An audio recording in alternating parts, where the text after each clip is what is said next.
Atheist Nomads, episode 394. Super Bowl with a whole bunch of 45s. The podcast you're about to listen to includes cursing and talking about hoo-haws. Please be advised.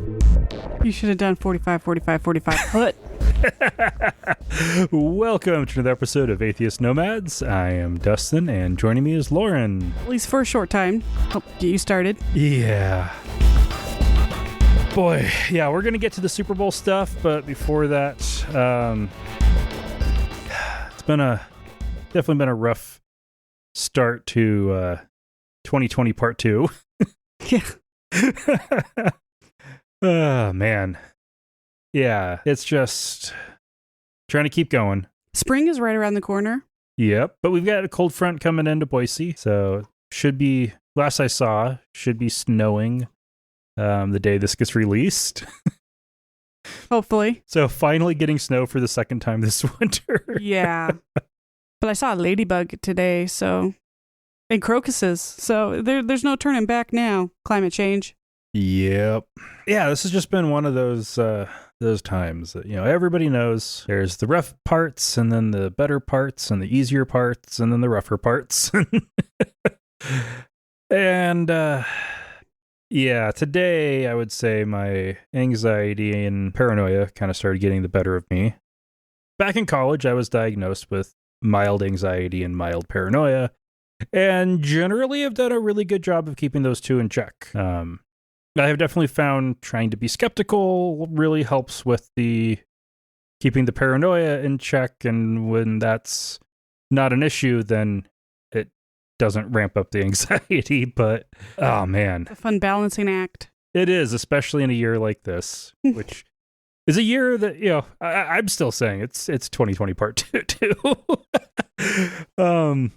But yeah, just all the news with all the stuff, and like for one example, with the backlash on the QAnon and insurrectionists and anti-vaxxers and the like on, say, the social media platforms, and the fact that the Trump administration was trying to get rid of Section 230, and Biden is also interested in getting rid of Section 230, which that's Section 230 of the Communication Decency Act of 1990-something. And Communication Decency Act. yeah. God, that sounds awful. Which, to go over that again, it's basically what it was set up to do was make it so that, because the old premise, the model is either you're a newspaper or a bookstore.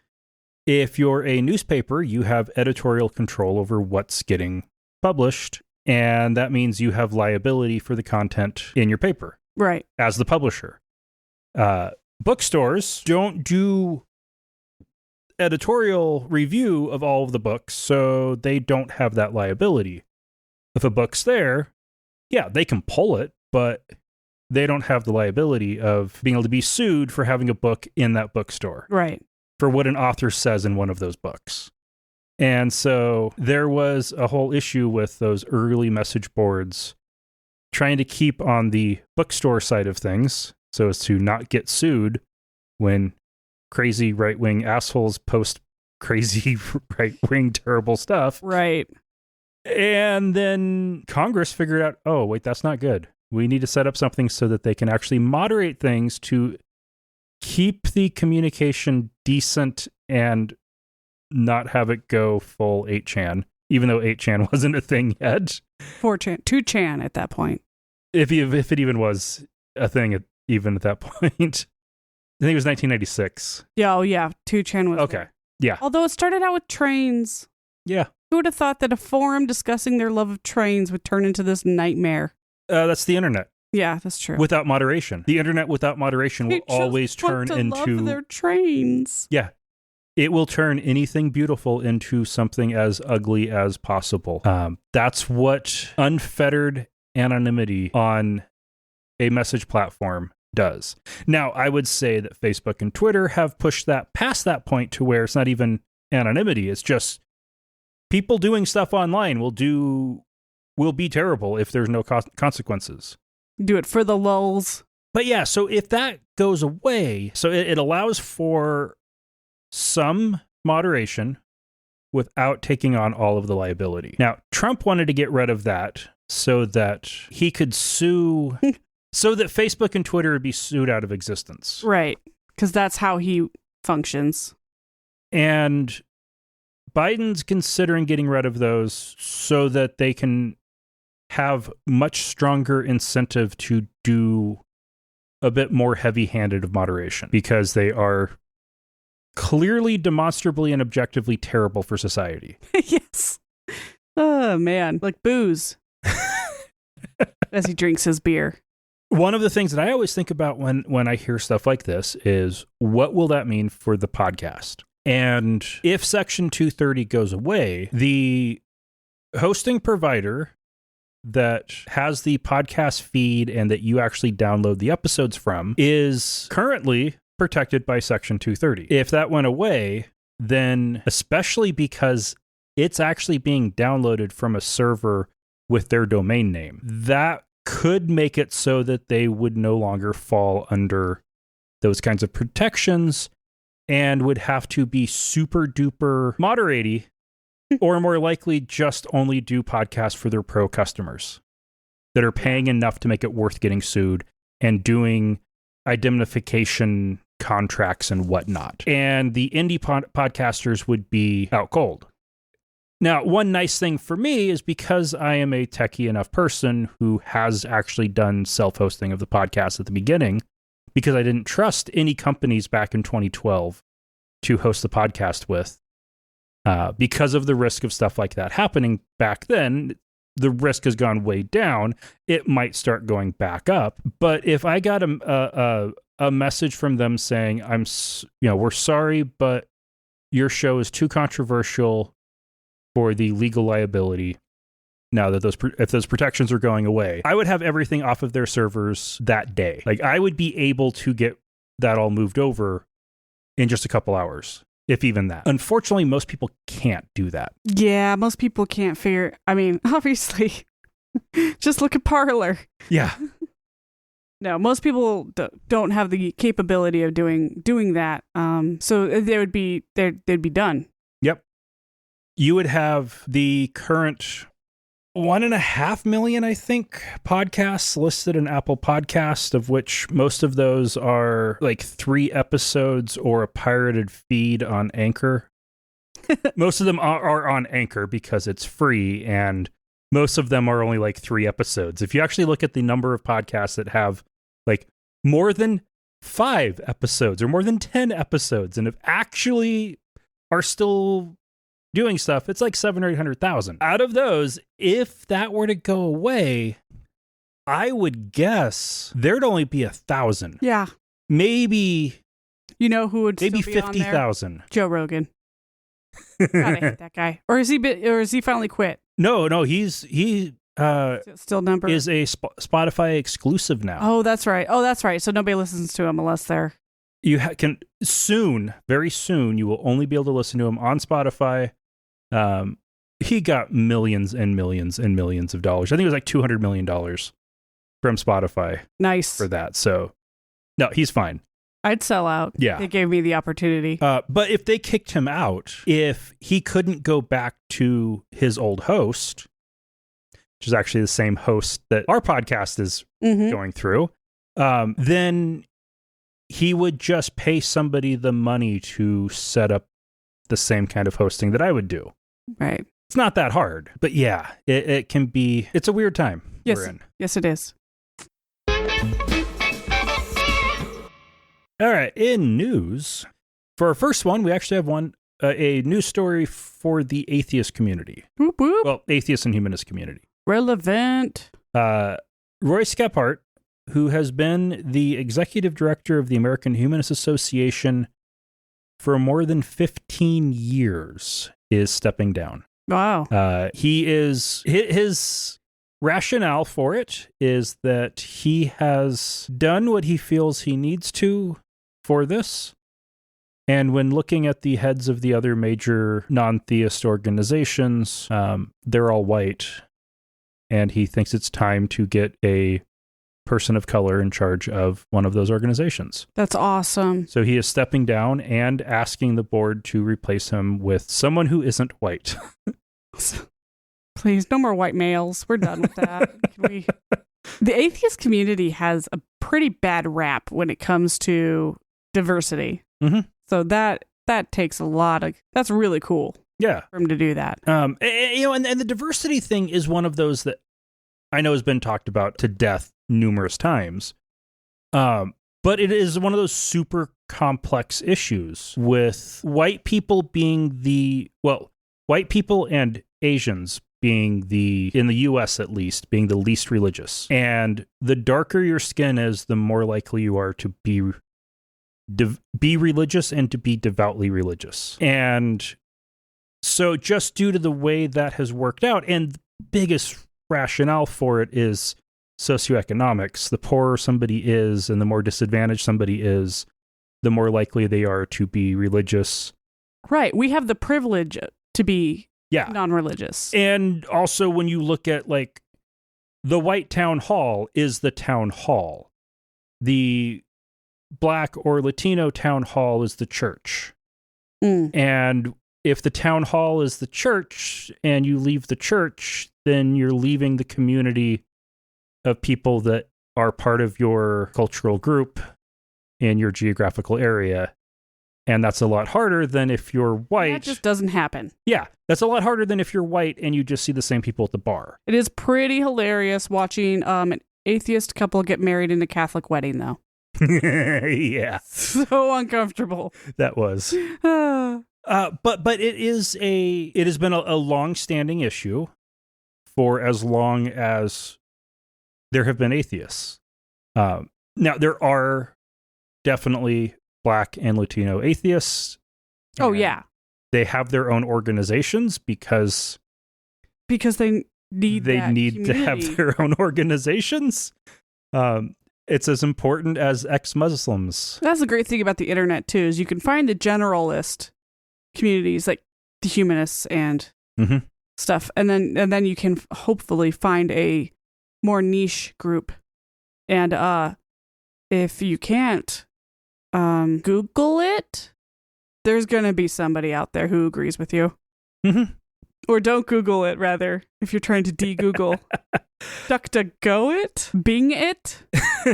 If you're wanting a algorithm to guide your search, then Google or Bing is fine. If you are wanting the search to be agnostic to who you are, DuckDuckGo is great. Mm-hmm. Even if it means you have to sift through pages and pages and pages to finally get what you want. Yeah. But so anyway, Skephart. Oh yeah, who are we talking about? He's done a good job with the organization. He's gotten a lot of accomplishments, including being in charge of a legal team that has argued cases before the Supreme Court. Yeah. He helped create the Secular Coalition for America, the government affairs director of which we had on the show last week. Yay! He helped convince Representative Jared Huffman to go public as a humanist, and then helped push him to form the Congressional Free Thought Caucus. Yeah. Like, Skephart has been an important figure in all of this, and has taken advantage of his organization's headquarters being in D.C. to do things you can do with an organization with headquarters in D.C. Yeah. American Atheists has always been a little bit limited in that, with their headquarters being in New Jersey. But yeah, this is pretty cool. And kind of funny that one of the things he said was that he had spent a lot of time doing humanist soul searching when looking at the Black Lives Matter protests and figuring out that it's time for him to move on. Ah, yeah. Yeah, that's hard. Yeah. And just like we talked about last week with Casey, it seems to be the going consensus for atheist and secular groups and people to be happy with Joe Biden's policies and really pissed off about his unity rhetoric. We're not alone in that. We are not alone in that. Oh, good. Oops, they noticed. So I'd only noticed a couple of statements that I used to have concerns, but This article from the Religion News Service actually goes into depth about some of the problematic bits. So there was his inaugural address, which we talked about, with the soul of America. He cited the 30th Psalm. He invoked Augustine and called him a, quote, a saint of my church, and said that faith was key to American unity. Well, didn't say that outright, but suggested very keenly that faith is what's critical to that. At the ceremony the night before that, at the Lincoln Memorial, there was a nurse from Michigan who sang Amazing Grace at that. Then there was the interfaith prayer service held the day after the inauguration with interfaith, but not anybody from no faith. Right. Yeah, that's a fun one to miss. Of course, it's his inauguration. There's a lot of prayers have been answered kind of stuff going on. Then there was February 4's National Prayer Breakfast, which is still being organized and run by the family. Which, if you've missed out on what the family is, it's this conservative Christian shadow organization in Washington, D.C. that grooms young congressmen into being powerful radicals, and has had illegal affiliations with the Russians through Butina, Maria Butina. But at the prayer breakfast, one of the things he said was, quote, for so many in our nation, this is a dark, dark time. So where do we turn? Faith. This has gotten responses from the heads of the Secular Coalition for America, FFRF, Americans United for Separation of Church and State, Secular Democrats of America, American Atheists. Yeah, they all provided comments for this article. Wow. Like, they had comments ready for this article about how unhappy they are with. Because it's so uncomfortable and awkward. Yeah. But that's what they're there for. That's why these groups exist. Yeah. This article even includes the latest numbers from Pew about, there's 26% of all Americans have no religious identification. The nuns, N-O-N-E-S, nuns. Out of that, we now have a total of 5% of all Americans claiming to be agnostic and 4% claiming to be atheist. That's 9% actively taking on one of those two labels. Okay. And if you look at most of the Pew research in the last decade or so, I can't help it's actually close to 20% of people, when asked the right way on whether or not they believe in a God. Exactly. Will say how no. How do you ask the question? And Rule 101 of writing surveys is, what answer do you want, and how do you write for that answer? Yeah. For example, neither Jared Huffman nor Kirsten Sinema identify as an atheist or agnostic. Huffman identifies as a humanist. Sinema identifies as just not religious. Neither believes in a God. Both meet the definition of an atheist, but reject the label. There are a lot of people who meet the definition and reject the label. Yeah.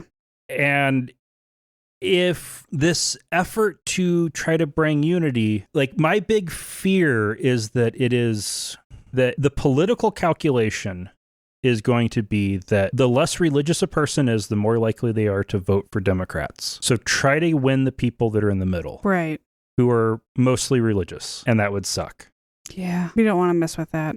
No. During the Super Bowl, there was a 2-minute long advertisement. 2 minutes long. That's a lot of money. That's like... Was that the one that made me gag? Yeah. Yeah. $5 or $10 million for that spot, with Bruce Springsteen talking, music playing, a little chapel in Lebanon, Kansas. Oh, yeah. That is supposedly the geographical center of the continental U.S. It's roughly the geographical center, and that chapel is roughly there. And there's, sunsets and hills and mountains and everything. And a call for unity and the reunited states of America. And it's a Jeep ad. Jeep. But the number of times they cut to that chapel. Oh, yeah. No, the whole point was definitely religious. It was over and over back to the chapel. It was that exact same message. We need to reunite. Meet in the middle. Shake hands. And it needs We're all Christian here. Be tied into faith. Oh, barf. Probably $10 million to show a church over and over and over again. I'm looking it up. How much it was? Mm-hmm. Oh, there's how much did Bruce Springsteen get paid? Oh, yeah. The cost of producing that ad would still probably be quite a bit. I can't find how much it costs, though. Oh, here we go. 30 seconds is $5.6 million. Oh, so yeah, about $20 million. All right. Well, Lauren, thanks for joining for the first part. Yeah. Enjoy. Johnny Enlow is a QAnon conspiracy theorist and self-identified prophet who streamed a special prophetic broadcast on his YouTube page Monday after watching the Super Bowl, where he went off on the symbolism he saw during the Super Bowl. It's proof that Trump is coming back. Of any, that was just it. There's no miracle comeback at that point once number 45. And so I'm going to make right up front a connection with number 45, intercepting, we'll call it intercepting the enemy in the end zone. And that's when the celebration takes place. And I'm going to connect that with our president, number 45, Donald Trump, the Cyrus 45, Isaiah 45 anointing. And so that's where it ends. That's the moment of celebration. Number 45 intercepts the ball in the end zone, celebration begins. Even though you knew it was over already because of the score, 31-9. Now, I did the math on that. 31 is 77.5% of the total of 40 points. And that very likely could be anywhere from the exact number of votes that once the proof is presented before the American people, that concealed thing that's not concealed by God, but by the enemy trying to steal, kill, and destroy, we will find that out. So truly, this game is just, as you see, jam-packed with revelation on the reality of where we are, where we've been, where we're going. So obviously I trimmed that. It was rambly and repetitive. Pure insanity. I know in my years as a Christian, hearing quite a few sermons over the years loaded with numerology. If you count up, assign numbers to letters, then you get these numbers, and saw somebody prove that Bill Gates his name works out to 666, and a certain Windows version worked out to 666. And then there was somebody who claimed that Mac OS X ended up being 666. And this is that same, it's kind of the same, but not as bad. Isaiah 45 talks about Cyrus as the Lord's anointed. A lot of evangelicals think that Trump was the Lord's anointed.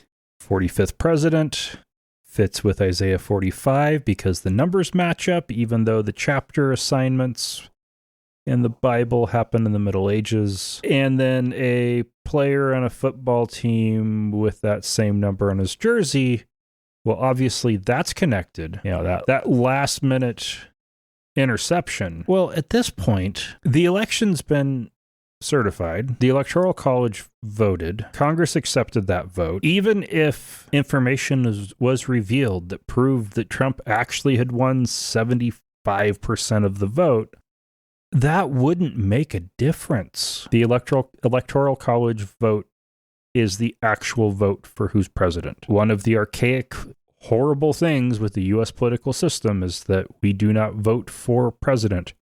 We vote for a slate of electors for the president. So even if something like 35 million votes were to be found, which is what it would take to make his numbers work out, that would be a pretty incredible revelation to find 35 million votes. Like, that would be beyond incredible. It still wouldn't matter. Finding additional votes for electors for the president would not change the outcome of the election. It's done. That being said, if somebody were to magically find 35 million votes, that would be a whole lot of bullshit. Every state where it was close, they did recounts. The number of audits that have been done, the number of court cases that have been attempted, the absolute lack of evidence of any substantial irregularities or issues proves that the vote count is accurate. There are always irregularities, and they are almost always insignificant and irrelevant because they only matter if the vote is close enough that that irregularity could account for that difference in votes. That was not the case in any state. And to have something with 35 million votes would be nuts. Absolutely nuts. So I don't know which is more crazy, this revelation about votes or seeing the number 45 everywhere. Well, seeing the number 45 on a player's jersey and drawing conclusions about the fate of the earth based on that. The U.S. Supreme Court made a late night ruling. The U.S. Supreme Court ruled that California does not have the right to ban indoor church services, but they did say they do have the right to limit attendance to 25% of capacity. You know, we talked about this with the New York cases where they should have thrown that out because it was moot at that point, but California, with still crazy COVID spread, is trying to get it under control. And one of the ways they are trying to get that spread under control is by not allowing large gatherings of people in confined spaces. And public health experts have determined what reasonable limits are based on certain amounts of community spread. And this is a really reasonable thing to consider. There's also public health guidelines on family gatherings. How many households or how many total numbers of people should be gathering at any given time? And the reason for this is really simple. If you've got high enough community spread, there is at a certain point with the number of people present, the chances that one of them has COVID nears 100%. If you've got really, really, really bad community spread, like Southern California has been dealing with, then you could reasonably have a case where 1 in 10 people may have COVID. At the point that you have 10 people gathered, the chance that one of them has COVID is reasonable. If you've got 25 people gathered, chances that one of them has COVID is pretty high. If you've got 100 people gathered, the chances that one of them has COVID is nearly 100%. When you consider the varying nature of the size of churches, small churches being limited to 25% of capacity might only be able to have 20 people in the building. And with only 25 people, then, well, the risk of it becoming an event where COVID is spreading is real but smallish. But in mega churches, 25% could be 1,000 people. Even if you've got COVID pretty well under control, if you've got 1,000 people in a building, chances that one of them has COVID is basically guaranteed. The chances that quite a few of them have COVID is basically guaranteed. And if you're only cutting capacity down to 25%, you're not really getting that much distance between people. And even if everybody's wearing a mask, which is really hard to enforce in churches, especially since most churches aren't enforcing mask wearing, it's really, really hard to, even if you could keep everybody at 6 feet apart, it's not enough. Indoor confined spaces for prolonged periods of time, even with masks, 6 feet isn't enough. And Elena Kagan, in her dissent, wrote, "Justices of this court are not scientists, nor do we know much about public health policy. Yet today, the court displaces the judgment of experts about how to respond to a raging pandemic. The court orders California to weaken its restrictions on public gatherings by making a special exception for worship services. The majority does so, even though the state's policies treat worship services just as favorably as secular activities, including political assemblies, that according to medical evidence pose the same risk of COVID transmission.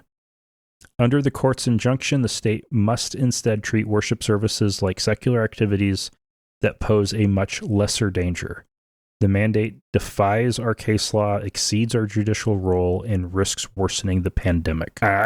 Yeah, she's damn right. This is bad. When we talk about the Catholic Church, it's usually something negative, like them trying to make it so that women can't get abortions or priest raping children. But we need to give them credit when credit is due. And so far this year, Pope Francis has made 2 pretty big changes. The first is formally changing canon law to allow women to administer communion and serve at the altar. This does not allow women to be ordained as priests, but this does allow women to perform roles they're already doing in much of the world. This comes after last year's, this changed the clause in canon law from laymen to laypersons. There was a synod that called for women to be allowed to serve as deacons, which would allow them to preside over some church services, but the Pope refused to go that far. So there is still an effort to push further, but he's at least gone, that far. But since then, Sister Nathalie Becquart from France has been named a undersecretary in the Synod of Bishops with voting rights. This is one of the most influential and powerful groups within the Catholic Church, and for the first time ever, a woman will actually have a full voice and vote within that organization. Now, she has already worked with them. She's been a consultant for the Synod since 2019, but now she'll be an actual voting member, and that's a step forward. Some people think that between that and women being allowed to, laymen being changed to layperson, those are just steps towards women being ordained. Others definitely view this as these are steps to give women greater equality in the Catholic Church, and that women will never be ordained as priests. Both are entirely possible. We will see. It definitely doesn't create a slippery slope that must end there, but it definitely helps move the ball closer to that point. In Malaysia, a 39-year-old woman finally got a decision from the Malaysian Federal Court, which I think, best I can tell, is the equivalent to the Supreme Court, U.S. Supreme Court, for the Malaysian Federation. And it was a unanimous decision that she is not a Muslim. Yes, she had to take a court case to all the way through the court system to get her ID card changed to say Buddhist. Under the law, you can convert to Islam, but you cannot convert to Buddhism or Christianity from Islam. You have the choice between being one of those 3, and it does get put on your paperwork. If you are Muslim, then you also end up falling under Sharia law and Sharia courts. She did not want that, so she went to court to try to prove that she was not ever a Muslim, should have never been considered a Muslim, and that her father had made an error in listing her as Muslim on her birth certificate. Now, for going into more detail here, her parents were not married at the time of her birth. Her father was a Muslim, her mother was a Buddhist. Under Islamic family law, in the state in which she was born, if her parents were married, she would have inherited her father's religion, because Islam gets favored status in Malaysia. But she has argued that her parents were not actually married and that she was illegitimate. As such, under Islamic family law, she would not have inherited her father's Muslim identity. Well, one of the issues with that is her parents filed identity cards listing themselves as married twice, and the lower courts had all decided that that was sufficient evidence to prove that they were married at the time that this woman was born, and that thus she is Muslim. The federal court decided that no, courts cannot assume that what's entered on an identity card is correct. And if it comes up in a court case, it's up to the government to prove that that information is correct. And nobody in the last 5 years has been able to find any evidence of Miss Ibrahim's mother ever converting to Islam, of her parents ever getting a Muslim marriage, or of her parents ever getting married any other way. They included... In this case, they had to include all of those searches that all of those government agencies and Islamic agencies did. They included a signed affidavit from her now late mother. She got affidavits from neighbors that they had when she was growing up, all confirming that no, they were Chinese Buddhists, not Malay Muslims, and that this girl had been raised as a Buddhist, not as a Muslim. And it took 5 years fighting through the courts to get her identity card to match the religion she's always followed. As an American, it's kind of hard to wrap my mind around a system like that. But it's a pretty serious deal where it has major implications on how you get to live your life and what laws you are under and what court system you fall under, and yeah, it's a pretty frickin' big deal, and I'm glad she was able to get that taken care of. In Iran, Ayatollah Abbas Tabrizi, who is an official cleric in the Iranian regime, wrote on Telegram, quote, "Don't go near those who have had the COVID vaccine. They have become homosexuals." On Telegram, he has 2,100,000 followers. He's got a history of being adamantly against Western medicine and promotes Islamic medicine instead. Yeah, and he's spreading this idea that in a country who has executed 4,000 to 6,000 gays and lesbians since 1979, that the COVID vaccine will make you gay. This is in a country where the leaders of the government have already started getting their vaccines. So is he trying to say that they've turned gay? Stay away from the nation's leaders? Is this maybe something just to try to get people to not want to get the vaccine so that they don't have people demanding that they get it and causing issues with low allocations to that country? This is crazy. Absolute crazy. And I've gotten both shots. Gave me a headache for a couple days and my arm sore for a couple days. That's about it. And it should help keep me from getting sick. So that's great. And in Turkey, President Recep Erdogan has come out and said that LGBT people don't exist and that all these youth protesters are just terrorists. This came after 300 students and their supporters, so don't know what the actual number is, were detained by police in both Istanbul and Ankara, the capital, as protests have gotten more charged and more violent. Which again, when you start getting mass roundups of protesters, the chances they get more violent goes up. And as the police get more violent, the chances that the protesters get more violent goes up.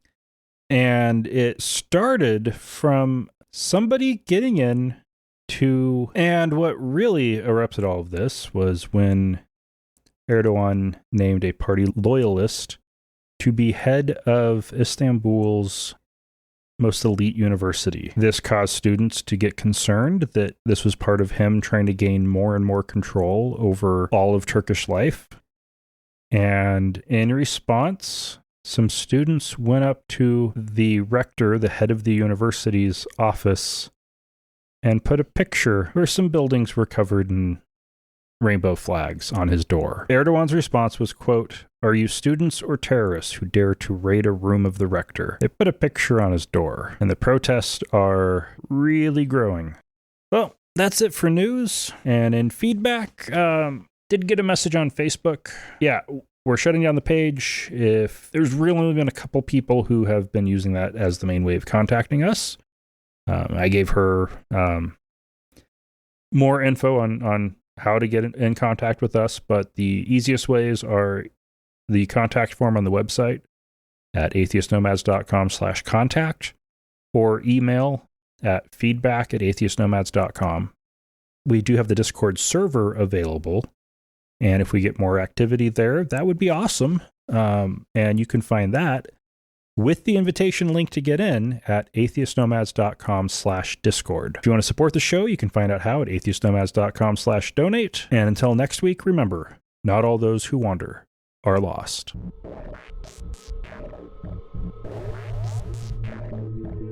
Thank you for listening to another episode of Atheist Nomads. You can find show notes and contact information at atheistnomads.com. Follow us on Twitter at Atheist Nomads, and like us on Facebook at facebook.com/Atheist Nomads. Please subscribe to the show in iTunes, Stitcher, or your podcatcher of choice, and while you're there, feel free to leave us a review. Theme music is courtesy of Sturdy Fred. Until next time, this has been the Atheist Nomads.